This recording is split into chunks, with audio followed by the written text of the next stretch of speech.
The migrant workers in limbo after a crackdown on licences given to employers. Thousands have been left without the means to get other work. After 6 months, they said there is no job. So that time I feel that there's something is fishy here, because if they don't have job, why they recruit us? We look at what's changed and what support is being given to those affected. Also on the programme. Uniting through food. We've been to the Al Manar Mosque, where they're encouraging people from all walks of life to get together later this week for VE Day. We are all so different. Every single one of us is different. Every community is different. We can have different beliefs, different religions, different faiths, but we are one.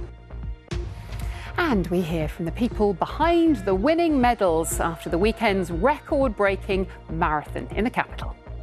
Residents in Forest Hill are calling for proper compensation for Thames Water after thousands were left without a supply for around 5 days back in February. The firm says it's looking at what it can do to improve its customer guarantee scheme. Well, one woman told us she feels she's owed up to £150.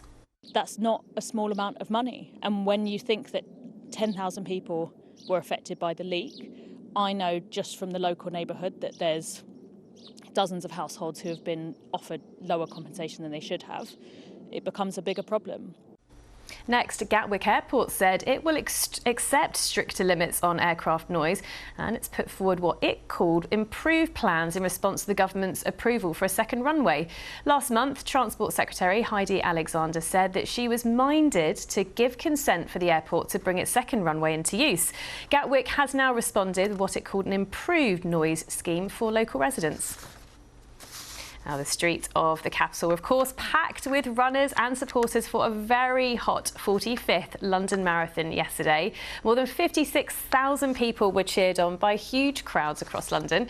Among the tens of thousands taking part for their chosen charities was a man dressed as a lobster, of course, who hopes to have set a new world record. Well, I didn't see any shrimps or crabs or lobsters, but you never know, they're quick on their feet, aren't they? If they'd beaten you, that would have been shellfish. Yeah. Some travel now. The Dartford crossing has reopened following an overnight closure.